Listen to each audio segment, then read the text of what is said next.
students, a very good morning to all of you. Now students, as you know that our exam is going to be start. Now for that exam, in your question paper, there are grammar, composition and as well as passage and stanzas from your first 2 units, lessons and poems. Any stanza or any passage will come from first unit or second units lesson or poem. तर आता तुम्हाला माहिती आहे आपली exam start होणार आहे आणि पहिल्या इंग्लिशच्या पेपरमध्ये तुम्हाला ग्रामरचा भाग असणार आहे, शिवाय कंपोजिशनचा भाग असणार आहे आणि पहिल्या 2 युनिट्समधले युनिट 1 आणि युनिट 2 मधल्या कोणत्याही लेसनवरती किंवा कोणत्याही कवितेच्या पॅसेजवरती स्टांजावरती तुम्हाला क्वेश्चन आन्सर विचारले जातील. The portion of your exam has already sent on your group. आपल्याला तुमच्या ग्रुपवरती व्हॉट्सअपच्या ग्रुपवरती ऑलरेडी तुमचा पोर्शन सेंड केलेला आहे. Now let's we begin with the grammar revision.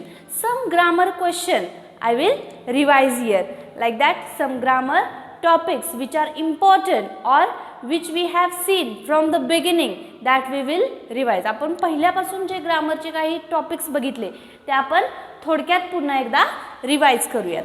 Now the question will be like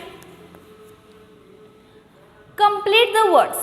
We have already in the short answer question we have seen complete the word. Complete the word means there you will give a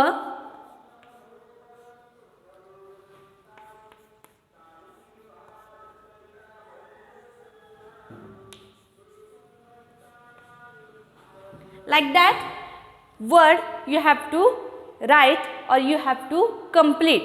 आता तुम्हाला अशा प्रकारे शब्द दिला जाईल जो की incomplete असेल, जो अर्धवट असेल, इनकम्प्लीट असेल, तो तुम्हाला व्यवस्थित योग्य ते लेटर्स घालून गेस करून कंप्लीट करायचा. आता तुम्हाला इथं एवढंच स्पेलिंग, एखाद्या स्पेलिंगमधील 2 ते 3 लेटर्स तुम्हाला दिले जातील आणि उरलेले लेटर तुम्हाला गेस करून तो शब्द कोणता आहे ते कंप्लीट करायचं आहे. Like that A attempt. Okay, म्हणजे काय, इथं काय केलं होतं, तुम्हाला काही शब्द दिले गेले होते आणि काही शब्द तुम्हाला कंप्लीट करायचे होते. ओके, जसं की कंप्लीट करून आपण गेस केलं आणि त्यानंतर आपण इथे शब्द दिले. अशा प्रकारचे शब्द तुम्हाला एक्झाममध्ये कंप्लीट करावे लागतील. The next is question word chain. That word chain also we have seen in the short answer question. Word chain सुद्धा आपण शॉर्ट आन्सर क्वेश्चनमध्ये ऑलरेडी पाहिलेला आहे. तर you will get one word like simple word, any word. Okay, any word you will get. From that word you have to complete the word chain with the help of that word. आता तुम्हाला एक शब्द दिला जाईल, त्या एका शब्दाच्या मदतीने तुम्हाला शब्दांची साखळी म्हणजेच वर्ड चेन कंप्लीट करायची. तर ती कशी कराल, you have to take only the last letter of the given word. तुम्हाला जो शब्द दिलेला आहे पहिल्यांदा, त्या पहिल्या शब्दाचं शेवटचं अक्षर घ्यायचं, जसं की E. Then from E next word you have to begin with E. त्यानंतर दुसरा जो शब्द लिहिणार असाल तो पहिल्या शब्दाच्या शेवटच्या अक्षराने सुरुवात झालेला असावा, जसं की E. Then you can write elephant. Then next word should start with the ending letter. पुन्हा next word पुन्हा ह्या ending letter ने start असावा, जसं की T. You can write tree. Again E comes. Then you can write eager. Like that word chain you have to complete. word chain मध्ये एक लक्षात ठेवायचं, जे पहिला शब्द असेल त्या पहिल्या शब्दाच्या शेवटच्या अक्षराने दुसरा शब्द लिहिला की त्याच्या शेवटच्या अक्षराने तिसरा शब्द, असं करत वर्ड चेन कंप्लीट करावी लागते. The next is use of capital letter and punctuation mark.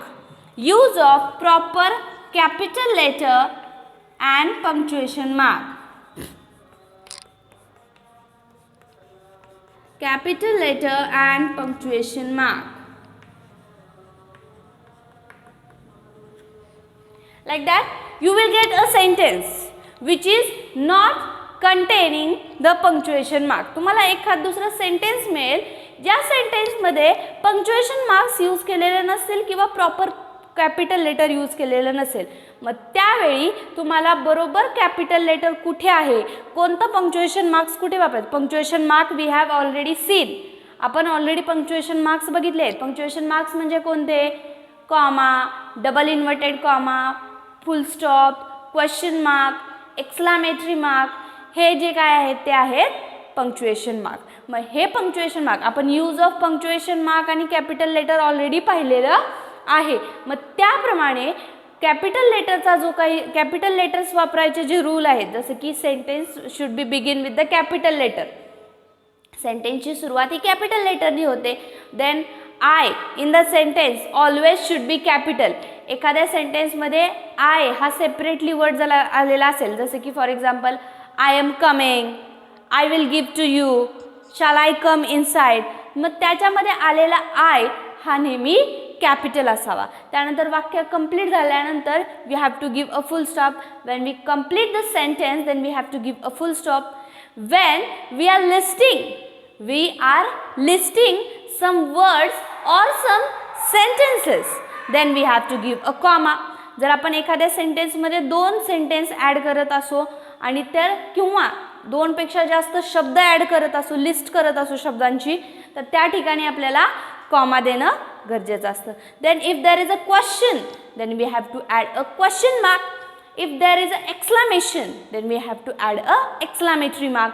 Then if any sentence which is said by someone, जर आपल्याला एखादं सेंटेन्स जे कोणीतरी बोललेलं आहे and we have to highlight the sentence, आपल्याला जर सेंटेन्स हायलाईट करायचं असेल तर तिथं आपल्याला inverted comma, double inverted comma किंवा single inverted comma we have to give. Now let's see one example. he said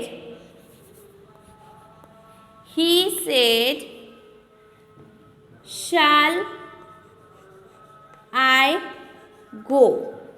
Now this sentence you have to punctuate and you have to write with the capital letter.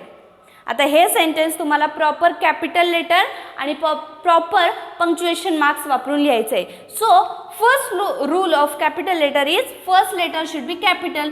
So H will be capital. He then said. Now said means said comes here, so it means this sentence is of direct speech. बरोबर, direct और indirect speech. आता हे said आलेलं आहे म्हणजे हे direct indirect speech मधलं sentence आहे. So you have to give comma over here and then double inverted comma shall. Okay, then I should be capital. Shall I go? And then it's a shall I go? It's a question. So question mark and double inverted comma complete. Like that way you have to complete it. Then next is making smaller word with the given bigger word. तुम्हाला एक शब्द दिला जातो, त्या शब्दाच्या मदतीने तुम्हाला त्या मोठ्या शब्दापासून काही छोटे शब्द तयार करावे लागतात. You have to make as many word from the bigger word. एक मोठा शब्द, मोठ्या स्पेलिंगचा, जास्त मोठ्या स्पेलिंगचा शब्दापासून तुम्हाला छोटे छोटे शब्द तयार करावे लागतात. For example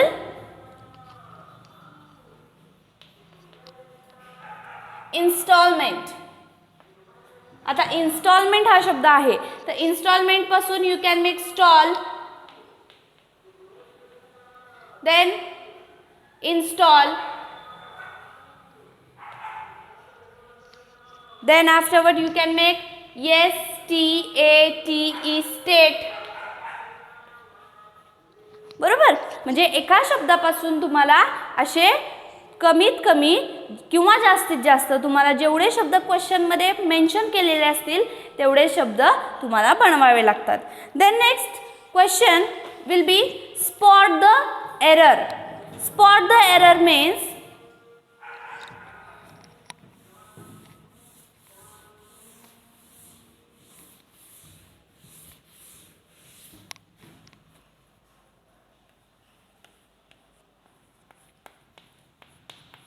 spot the error.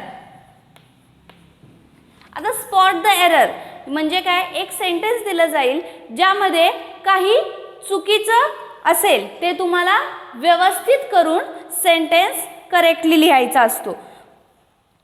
म्हणजे जर सेंटेन्समध्ये जिथं कॅपिटल लेटर पाहिजे तिथं कॅपिटल लेटर नसेल, किंवा फुलस्टॉप हवा असेल तिथं कॉमा दिलेला असेल, किंवा फुलस्टॉप हवा असेल तिथं दुसरं कुठलं पंक्च्युएशन मार्क दिलेला असेल, किंवा एखादं स्पेलिंग चुकीचं असेल, अशा प्रकारे स्पॉट द एरर जर क्वेश्चन असेल तर त्यामध्ये तुम्हाला काय मिस्टेक्स फाइंड करायचे असतात की if the spelling mistake is there, mistake spot the error या क्वेश्चनमध्ये तुम्हाला त्या दिलेल्या सेंटेन्समध्ये जे सेंटेन्स दिलेला असेल त्या सेंटेन्समधल्या चुका शोधून काढायच्या असतात.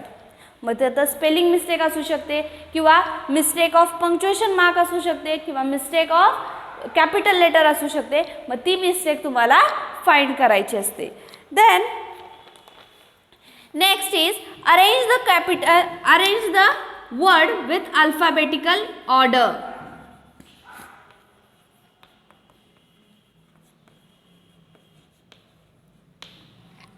अल्फाबेटिकल ऑर्डर तुम्हाला काही शब्द दिले जातात. आता we have already seen the alphabetical order. आपल्याला ऑलरेडी माहिती आहे अल्फाबेटिकल ऑर्डर म्हणजे काय. तर आपल्याला काही शब्दांचा ग्रुप दिला जातो. They will give a group of word and that group of word we have to arrange by alphabetical order. ABCDच्या क्रमाने आपल्याला शब्द जुळवायचे असतात. First letter of every word we have to arrange with a alphabetical order. तर पहिला rule काय आहे अल्फाबेटिकल ऑर्डरचा, दिलेल्या शब्दांचं पहिलं लेटर, दिलेल्या सर्व शब्दांचं पहिलं लेटर तुम्हाला ABCDच्या क्रमाने लावायचे असते. परंतु काही वेळेला पहिलं लेटर हे सर्वच शब्दांचं सेम असतं. Then that time you have to look at for the second letter. जर का पहिलं लेटर सर्व शब्दांचं सेम असेल तर तुम्हाला प्रत्येक शब्दाचं तुम्हाला दुसरं लेटर पाहावं लागतं. If the second letter is also same then you have to look for the third letter. जर दुसरं लेटर ही सेम असेल तर तुम्हाला थर्ड लेटर बघावं लागतं. अशा प्रकारे you have to arrange the word with the alphabetical order. Then transformation of sentences.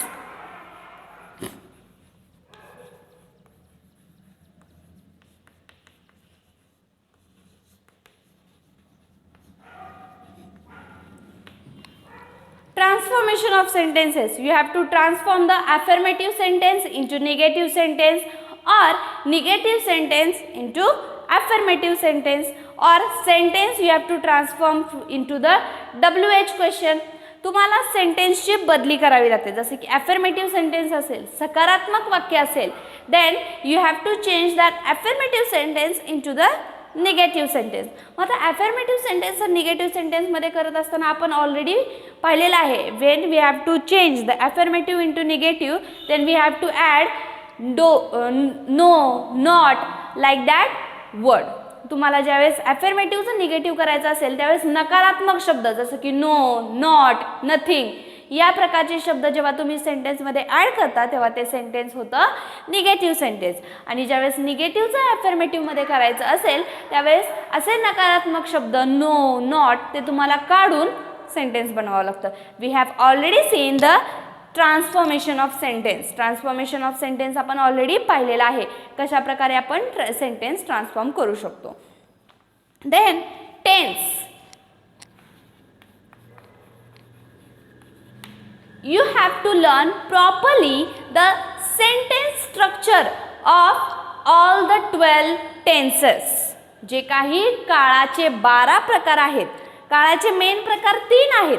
प्रत्येक काळाचे उपप्रकार 4 आहेत. बरोबर की नाही. काळाचे मेन 3 प्रकार आहेत आणि प्रत्येक प्रकाराचे 4 उपप्रकार. अशा प्रकारे एकूण 12 काळ आहेत.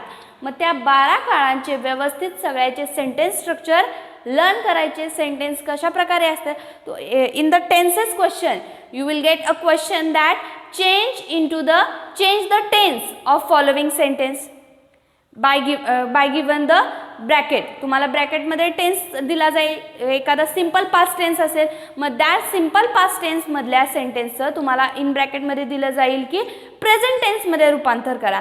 Then you have to make sure that transformation of tenses, त्या काळाचं ट्रान्सफॉर्मेशन तुम्हाला करता आलं पाहिजे. So you have to learn all the sentence structure of all the 12 tenses. Then active voice and passive voice.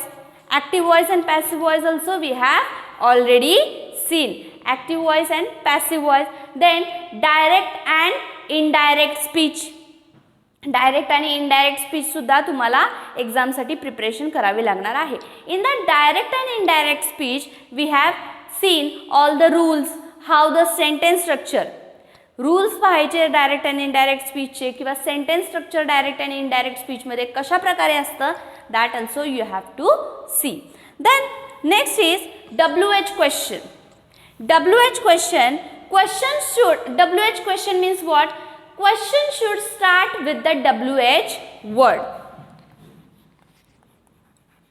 WH question means question should start with the WH word like what, when, where, how, whom, who or whose.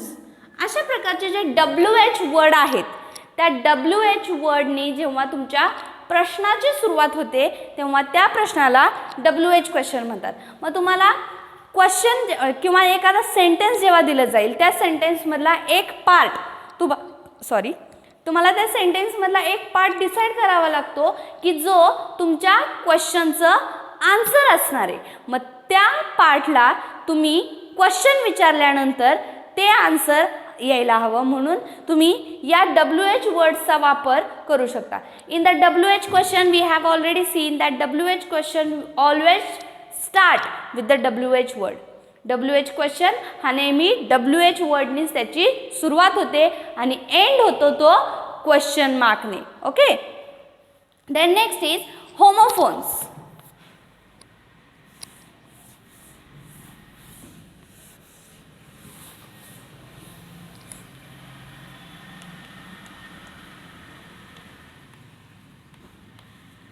Homophones और homophonic sound. आता homophones म्हणजे काय? The two words which are spellings differently, meaning also differently, but pronunciation is same. Listen carefully. The word which spell differently, means differently, but only the pronunciation is same. म्हणजेच काय की असे शब्द की ज्यांचा उच्चार एक होतो, उच्चार एकसारखा असतो, परंतु त्याचा अर्थ वेगळा असतो, शिवाय त्याचं स्पेलिंग देखील वेगळं असतं. So with the help of homophonic sound you have to make simple sentences. तिथं तुम्हाला काही क्वेश्चनमध्ये जर का तुम्हाला होमोफोनिक साऊंड आले तर त्या होमोफोनिक साऊंडचा मीनिंग तर डिफरंट असतो, बरोबर की नाही. मग त्या मीनिंग्सच्या डिफरंट मीनिंग्सचे वेगळे सेंटेन्स बनवायचे. पुन्हा एकदा लक्षात घ्या, स्पेलिंग डिफरंट असतं, मीनिंग सुद्धा डिफरंट असतो, only the pronunciation is same, फक्त उच्चार एकसारखा असतो. For example,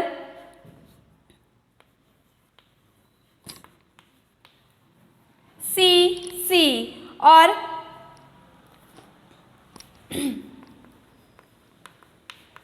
right, see spelling is different, meaning is also different, only the pronunciation is same. C म्हणजे समुद्र आणि SEEC म्हणजे टू सी, पाहणे, बरोबर की नाही. WRITE राईट म्हणजे लिहिणे आणि RIGHT राईट म्हणजे उजवे किंवा बरोबर. म्हणजे आपल्याला या होमोफोनिक साऊंडचे सेंटेन्सेस बनवायचे लागतात. जसं for example we will make a sentence with the see. I can see the world. I can see the world. Okay, this see. And next, Reena went on seashore. Like that I had make here different sentences with the homophonic sound. आता या दोन homophone साऊंडच्या वापराने मी दोन वेगळे वेगळे sentence बनवेल. पहिला काय, I can see the world, मी जग पाहू शकते. Okay.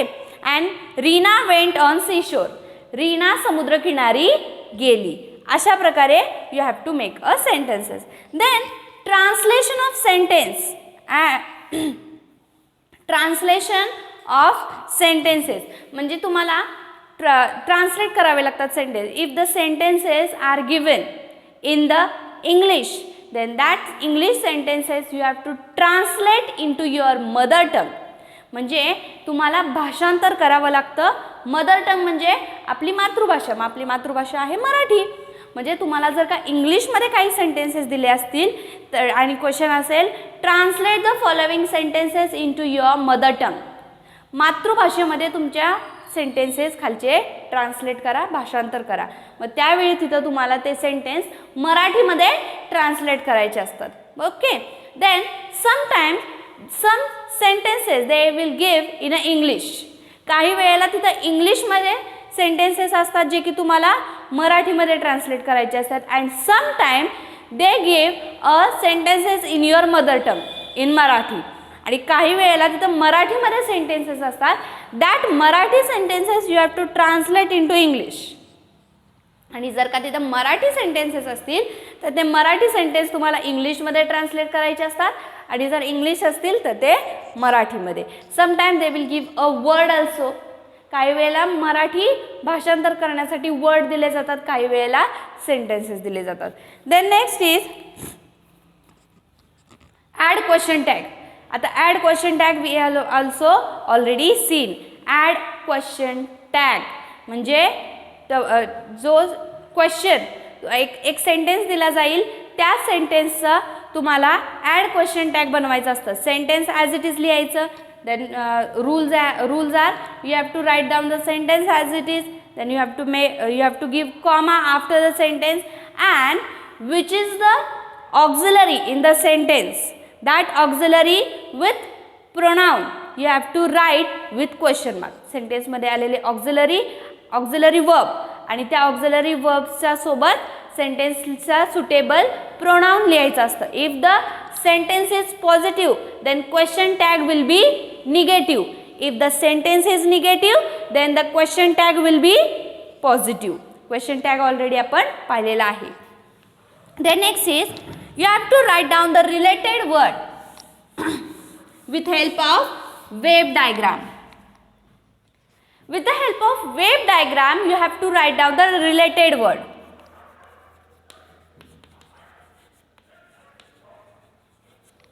Related word like one word tree. आता इथे tree हा शब्द आलेला आहे. Then with the help of wave diagram means what? Like that way you have to write down the related word of tree. Tree म्हणजे झाड. झाडाच्या related शब्द जेवढे आठवतील तेवढे like fruits, flowers, wood, then shade,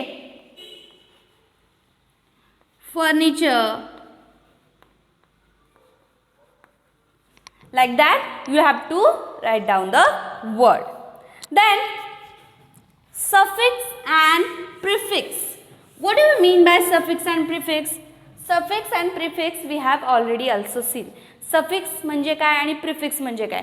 So first suffix. Suffix means प्रत्यय लावावा लागतो आपल्याला, बरोबर. मग suffix म्हणजे शब्दाला एखादा शब्द जो असेल त्या शब्दाच्या नंतर लागणारा प्रत्यय. जसं की for example kind. So kindly we added ly सफिक्स. आपण इथं काइंडला ly हे सफिक्स लावलं. शब्दाच्या नंतर लागणारा प्रत्यय म्हणजे सफिक्स. दिलेल्या शब्दाला जो काही प्रत्यय लागतो तो आता प्रत्येक शब्दाला लागणारा प्रत्यय, प्रत्येक शब्दाला लागणारा सफिक्स हे वेगळं असतं. ओके, सो सफिक्स म्हणजे लक्षात ठेवायचं की शब्दाच्या नंतर लागणारा प्रत्यय म्हणजे सफिक्स. अँड प्रिफिक्स मीन्स शब्दाच्या आधी लागणारा प्रत्यय, दिलेल्या शब्दाच्या आधी लागणारा प्रत्यय. जसं की able, so you can right disable, डिस.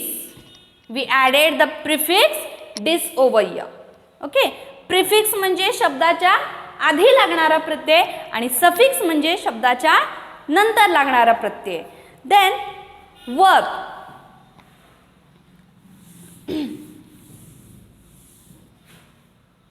Verb, infinitive verbs and auxiliary verbs. You have to learn properly infinitive verbs and auxiliary verbs. So, in the infinitive word, we have already seen that infinitive word usually begins with the word to and followed by the. Infinitive word, तुम्हाला sentence मधला infinitive word कोणता आहे? Infinitive verb हा sentence मधला जर तुम्हाला find करायचा असेल तर त्यासाठी तुम्हाला काय बघावं लागतं की इन्फिनिटिव्ह वर्ब जो आहे तो always the word followed by the and begins with to. म्हणजे इन्फिनिटिव्ह वर्ब जो असतो त्याच्या आधी टू असतं आणि नंतर द येतं. जसं की for example, he appears to have the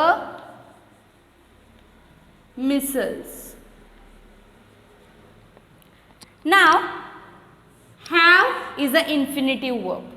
Okay, have हे infinitive verb आहे कारण त्याच्या आधी to आलेला आहे आणि नंतर the आलेला आहे.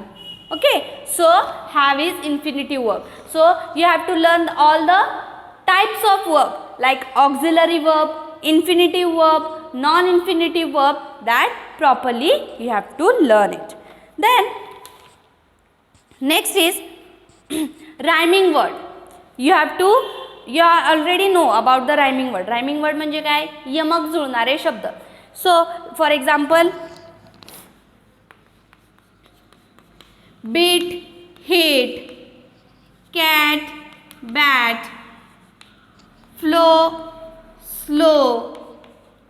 म्हणजे काय? या शब्दांचं शेवटच्या अक्षराचं प्रोनाउन्सिएशनचं यमक जुळतं.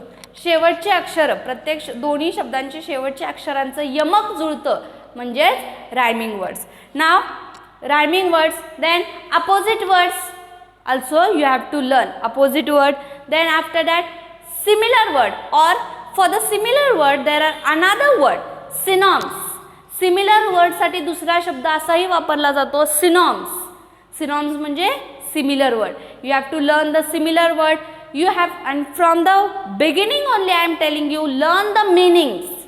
काही वेळेला तुम्हाला काही शब्द दिले जातील, त्या शब्दांचे अर्थसुद्धा तुम्हाला लिहावे लागतात in English. Okay, another meaning. आता प्रत्येक शब्दाला दोन अर्थ असतात, बरोबर की नाही? एखादा शब्द जर अवघड असेल, त्या अवघड शब्दाचा सोपा अर्थ जसा तुम्हाला पुस्तकात दिलेला असतो तशा प्रकारे प्रत्येक शब्दाला एक जर अवघड शब्द असेल तर त्याच्यासाठी दुसरा सोपा शब्द, सोपा अर्थ असतो.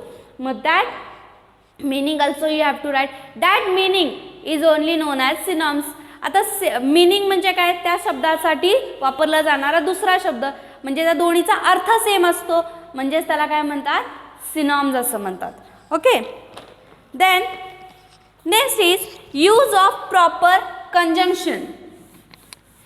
आता in the conjunction we have seen not only but also, neither nor, either or, okay, no sooner than. These are the conjunction. हे जे काय आहेत, no sooner than, not only but also, neither nor, either or, हे सगळे conjunction म्हणून ओळखले जातात. तर तुम्हाला we have already seen that not only but also, how we can use the not only but also. Let's see one example. I am thirsty and hungry. Now in this sentence have to add not only but also. So I can add I am not only thirsty but also hungry.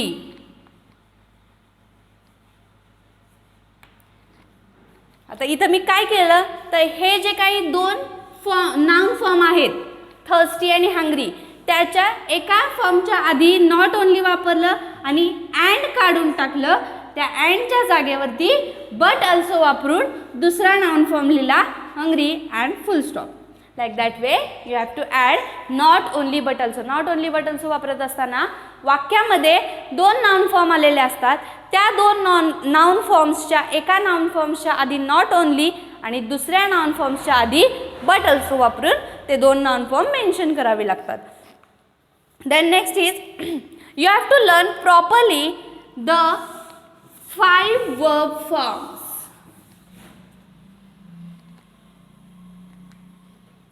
Verb 1, verb 2, verb 3, verb 4 and verb 5. Now verb 1 known as a main verb. Okay, main verb or we can say as base form. आपण verb 1 ला main verb किंवा base form सुद्धा म्हणू शकतो. Then second is verb second that is the yes form. Verb second that is a yes form. Then verb third known as a past form. Verb fourth that is verb plus ing form. And that known as a present participle. Present participle. And last is verb 5 that is past participle.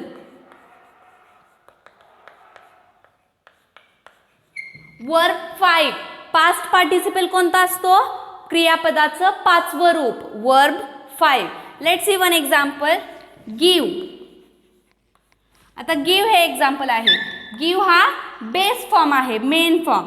Then S form verb second काय येईल gives. Then past form gave. गिवचा past form भूतकाळी रूप. गिवचं भूतकाळी रूप gave म्हणजेच काय third रूप. वर्बचा थर्ड रूप म्हणजेच क्रियापदाचं तिसरं रूप हे पास्ट फॉर्म असतं भूतकाळी रूप असतं. Okay and verb 4 that is ing form giving. Only we have to add ing to the main verb form.